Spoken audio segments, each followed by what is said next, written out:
Hello, my name's Paul Kaye, and I'm going to be reading from The Book of Prague, published in October 2023 by Comma Press as part of their Reading the City series.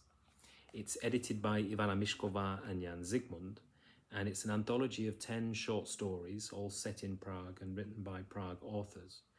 And each of the stories has been translated by a different translator or translator couple. I've translated the story Waiting for Patrick by Veronika Bendová.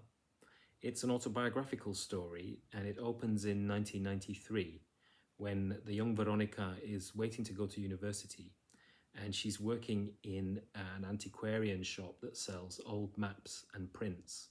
And the shop is located in the Hradčany district of Prague.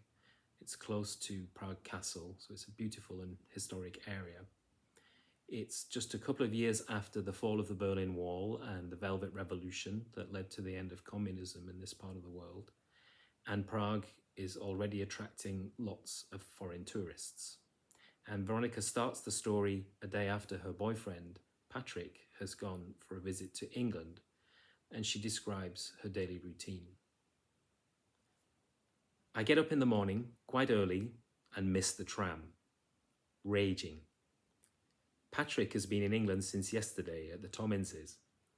I think about what he might be up to as I head to the kiosk at Prague Uprising Square. I need to buy tram tickets for myself and for the dog. I never know where to look. On the right, the newspapers with all those awful headlines and images from the war in Bosnia. And on the left, from top to bottom, surrounding the spinsterish 50-something behind the counter, hang the dirty magazines. It's embarrassing to look at them, but those big, bulging breasts just draw the eyes. A couple of 2-crown stamps and 1 4-crowner, I ask the woman. Oh, we don't have any 4-crown stamps, she says. 4 2-crown ones, then. Oh my God, what am I saying? Stamps? I wanted tram tickets. An understanding smile. No problem, miss. The tram arrives. I just hope no one is sitting in my seat. It stops, and I look inside apprehensively. My fears have been realised. Some foreign lout in the seat behind the driver. What gall, I think. How can he not see that this seat is for people with dogs? And the tram's almost empty. I push the dog ostentatiously into the place at his feet, but of course he just carries on sitting there. What if I were to fall? But it's all pointless. I sway in the tram. Tourists tread on the dog. I get off at Bohořelec. 5 minutes past 9:30. If Martin's already at the shop, there'll be words. At the shop, Ota is sitting, smoking nonchalantly, tapping his ash into an ashtray in the form of a misshapen woman, which means Martin isn't here. As usual, Ota is wrecked. Veronika, Veronika, he says. I'm so exhausted. Tie the dog up, put the speaker cabinets out, plug in the amplifier, put the book table against the wall, hang up the postcards, put the keys away, recheck the till. Console Ota, reattach a map that's peeling off the wall, brew coffee, put fresh water in the vase. And now, here come the people. Guten Tag, bonjour, hello, danke schön, gracias, prego, do come again. I can't stand foreigners. At 1:30, Roman Jupinka comes by, takes Beastie out for a walk, has a coffee, changes his t-shirt, sells a map and a picture of Prague. He's a bit slack to be a sales assistant. Why did you give her a name like that, he asks, rubbing Beastie under the ears. I mean, she's a midget. Well, I wanted a black German shepherd or a briard, or at least a big schnauzer. But they offered me a Nitschka here, and she looked up at me with such sad eyes. And I knew she'd get through a lot less grub, too. A Nitschka? Well, that's what they called her at the dog shelter. Jupinka laughs, but he can't talk when it comes to names, since probably no one else in the world has the surname Jupinka, apart from his old man, who left them, him and his disabled mum and his little sis, to struggle away in a 2-room flat on an estate in Řepy. I'd never seen such a small flat until I visited Jupinka's place.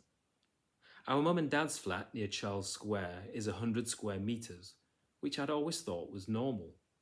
until I went to the Jupinkas, at which point I realized that people didn't live the same way, even back in communist times.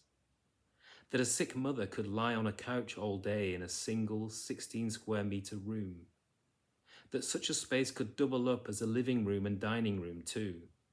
That a kitchen could be windowless and just occupy a corner of a larger room, constantly smelling of burnt oil. Roman lived in the one other room, a mini room, practicing his viola all day so they wouldn't throw him out of the conservatory. He shared it with his sister, who was at nursing school. Meanwhile, Roman inspects the shop. "Why do you have bog roll and toothpaste out the back?" he wonders aloud in that dopey way of his. I explained that there used to be a chemist's here, and they let Martin open a shop selling old maps and prints, provided he kept a range of household supplies for the locals. "That's weird," Roman laughs. "Baroque maps alongside aerial and vizier." On my second date with Roman, I took LSD for the first and last time. Now he's off again. "Well, okay, bye pumpkin," he says. "Call me sometime. We'll go out on the lash." At 3:30, Martin arrives with 3 boxes of merchandise. "Ota, sort through this out the back. What are the takings like? And please don't tell me you've been smoking." Martin leaves again. 5:30. Count up the till, even out the discrepancies, chuck a customer out, answer the phone. "No, Dr. Hockey isn't here. He was earlier, but he left." I count the last of the coins, and the till is 15 crowns short. I count again to be sure, and this time I'm 2,053 crowns over. I count again, and then one more time.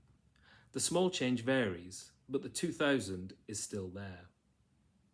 Years of experience tells me that when you're 2 grand over somewhere, you're 3 short somewhere else. I stuff the excess into an envelope, write the amount on it, don't tell the boss, and slip it in the till. Let's hope it'll sort itself out somehow tomorrow.